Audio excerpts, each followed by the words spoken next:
I've had this laptop for 2 years. Every single video on this channel has been scripted, voiceovered, edited, and uploaded for this guy, but somehow I never got around to making a video about it. And turns out 2 years ago I snagged a laptop that is still, to this day, one of the best under 500 bucks. So let's get started. With this review, I'm going to try to put aside the tech specs and the nitty-gritty details and just focus on how this laptop has served me over the past 2 years. But just to make all you nerds happy for a sec with some specs, this laptop has a dual-core 7th gen i7 processor, 8GB of DDR4 memory, a 1TB hard drive, and pretty sucky Intel 620 graphics.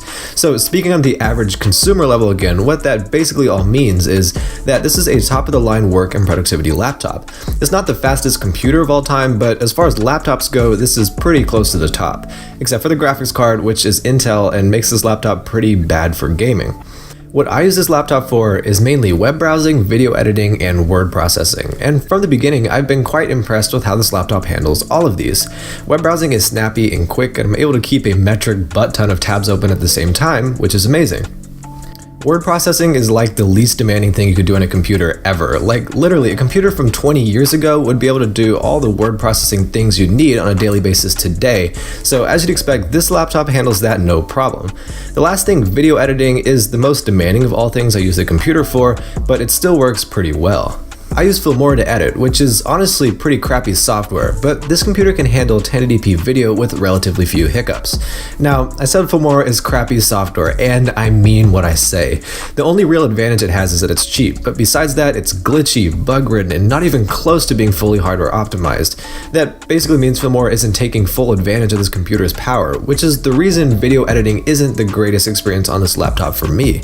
The laptop is capable, but with Filmora I can't even edit 4K 30 video, which really sucks because I bought my camera so I could make videos in 4K. But in a nutshell, this laptop is pretty good for video editing, but Filmora is not.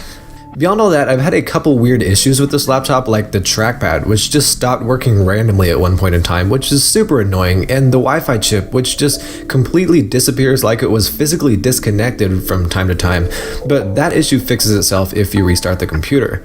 Other downsides you have to deal with a laptop this cheap include the screen, which is low resolution, LCD, and pretty sucky, the Intel GPU I mentioned earlier, a freaking horrible, actually horrible webcam, and some weird port inclusions like a CD drive and a VGA port, which are both long past outdated in 2019. So you might hear me talking about all these downsides and drawbacks and think this laptop might not be good for you, but these are drawbacks you're not going to be able to escape with the laptop in this price range. Like, you might be able to get a laptop for 500 bucks that does have good graphics and does have a nice screen, but it'll probably only have an i5 processor or less RAM. So while this laptop isn't perfect, it does have power where it really matters with an i7 processor and 8 gigs of RAM. And if power on a budget is what you need, this has been a great laptop for me, and I think it'll serve you well as well. Alright, thank you so much for watching. This has been the first tech video on AeriumTV in quite some time, so I'm sorry. I know AeriumTV is a tech channel. We'll be getting right back into some more tech very soon. But thank you for watching this video. If you're new here, definitely hit that subscribe button, join the AeriumTV family, and if you're already a part of that family, definitely click that like button, drop me a comment. I really appreciate your support, and I will see you guys in the next video. Peace.